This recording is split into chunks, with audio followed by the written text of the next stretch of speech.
Hi, everyone. This is Rachel from Cybersports Network. I'm here with Kevin Riley, a.k.a. QXC, and I'm so glad to see you again.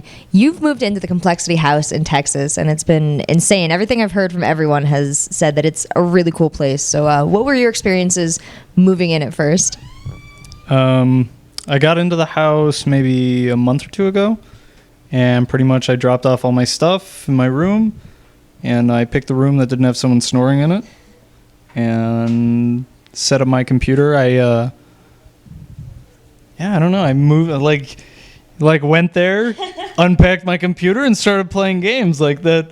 We've got a pretty nice house. There's a lot of space. We have like a movie theater, a couple TVs, but I don't really use any of that. I just kind of play games and play more games. Well, it sounds like camp. You just kind of like went in there and like picked a bunk. You don't have a roommate or anything? Not right now. You're gonna get one though? Is it Gonzi? I don't know who it'll be. The only prerequisite is that they can't snore. Oh, really? My room is a no snoring room. Have you had to share rooms with snoring pro gamers before? Yes. Which ones? Slog. I knew you were gonna say Slog. Slog snore in the Gom house would wake you up no matter what room you were in. Slog, Chef. Trimasters warned me, so I haven't had that experience yet. And in college, I had a snoring roommate, so I actually slept on the couch a lot because it triggers some kind of primal frenzy where I just want to attack people, and it's not very good to help me go to sleep. Well, let's try to avoid the primal frenzies in the CompLexity house. You got it. You said you just sat down and started practicing. Like, what is the attitude there? Like, are you guys really excited to all be in this house together, and you're all like just trying to hang out as much as possible, or did everyone pretty much just sit down and start doing the same thing they would do at home? I mean, no, because we're there to practice with each other. We're not there just to play games and be in a house. Like, we're there to help each other get better. And so we're playing a lot of customs with each other. We talk about the games. Basically, whenever we're not playing, we're talking about something. We go to the grocery store and we're talking about like bunker rushes and battle cruisers and strategies and stuff. And like every time we drive around, it's everything. Like, that's all we do is talk about StarCraft, play StarCraft, and then we take breaks and we play other games. We have some fun. We chill out, and then we go back and we play more and we practice and we keep going. So you guys all do like excursions together. You do all your trips together. You got all like in the same rowboat on the lake together. I don't know if we'd all fit in one rowboat. That'd be a video. Just get it on video. Let me see how it goes. What's the meal situation like? Do you have someone cooking meals for you guys for cleaning up? Because when I was talking to Cytoplasm, he said the best part of having a pro gaming house is not even being all together. It's just not having to worry about all the normal crap you have to worry about in your daily life. Yeah, I would actually disagree with that. I don't mind taking care of all that other stuff as long as there are other people around that are playing. And maybe that comes from most of the time I've spent playing has actually been in school where I haven't had other players around. And so this is a really nice change of pace. We do have a maid service that comes once a week, so that helps keep the house a little bit cleaner. As for meals, Trimaster really likes to cook, and he's really good at it. So he does a lot of that. And if he doesn't feel like it, then each person kind of makes their own thing. What do you guys cook often? What does Trimaster cook? Mostly stir fry. We have a rice cooker. Rice is pretty easy. It's fast. Fills people up. Vegetables and stuff. Potatoes. Sandwiches.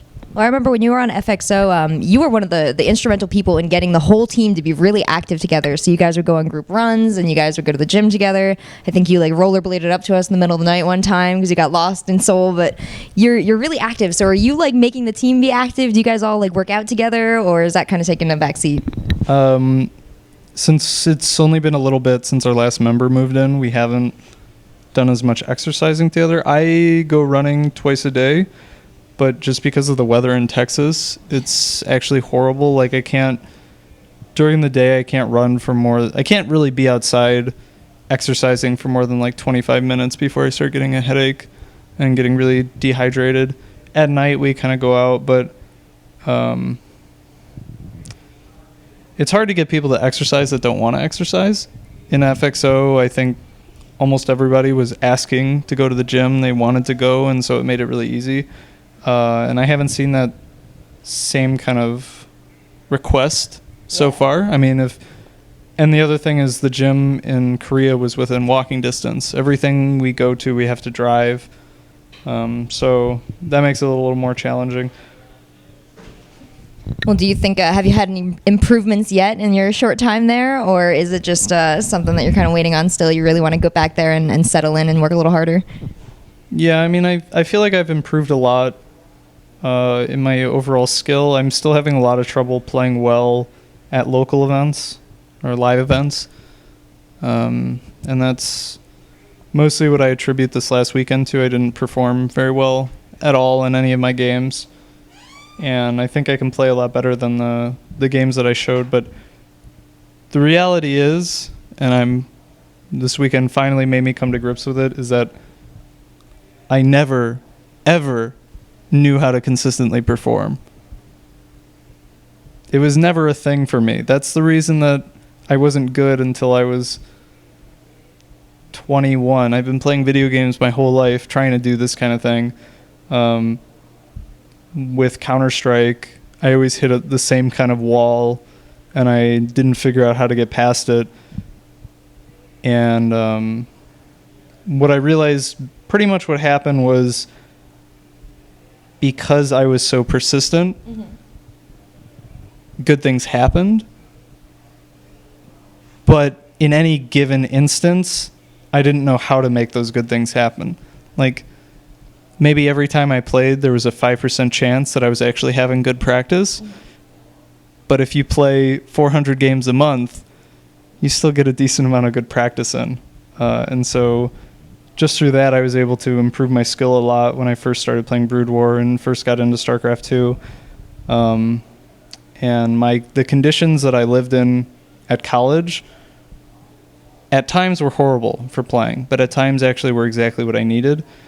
I don't like to stop practicing. I don't like to do other things. Sometimes I don't get along with a lot of people. I don't really like small talk. And I'm very single-minded. I have a really hard time. If I want to do something, I have a really hard time doing anything else. So if I need to go to sleep at a certain time for some event the next day, but I'm behind on homework or I haven't exercised recently, I actually just can't go to sleep. I have to take care of that. And so, long story short, you didn't ask this question, but that's really the thing that I want to work on now, is figuring out, I have a match in 3 days, I have a match tomorrow, I have a match in 3 hours. What do I need to do so that when that match happens, I can play at my very best? And what do I need to do day to day to make sure that my practice is as efficient as possible? And I think once I figure that out, I'll be able to actually perform well at live events. Well, this sounds really exciting for you. This sounds like you finally had a bit of a breakthrough, and you've seen what's wrong, and you have something now to work on, as opposed to just beating your head against a wall and figuring out, why isn't this working out for me? Yeah, I mean, I just finally accepted that I really don't know how to do it, and I never have. And through a little bit of luck and a lot of perseverance, good things happen, and I want good things to happen again. I want to get back to performing, and I really want to beat Stefano. Well, I heard you talking yesterday how badly you wanted to beat him, how badly you just want to play with him and practice against him. So do you guys have a sort of friendship where you can go into practice with him, or is it just really like a rival that's up on the top of the mountain that you want to knock off? He's already told me that he doesn't like me and he won't practice with me. So I just need to beat him in a tournament or something, and then maybe he'll play games with me, maybe not. But that's really what I think that's a good goal to aim for. That gives me something. It doesn't sound like an easy goal, so it'll keep you working hard. If it was an easy goal, it wouldn't really be worth pursuing. Exactly. Excellent words. Is there anything else you want to say to everybody before we wrap it up? just a big shout out to my team, CompLexity, Gamma Labs, Gamma Gamers for making the house happen, Creative, PNY, Sound Blaster, Crash the System for supporting our team and sponsoring everything. Please follow me, Cole QXC on Twitter, Twitch TV, Cole QXC, Facebook QXC, and thanks for watching. Well, thank you so much, Kevin. I wish you the best of luck, and I'm really excited that maybe this revelation of yours will take you on to some bigger and better things. So thank you for talking to us, and have a great time at the CompLexity House. It sounds really cool.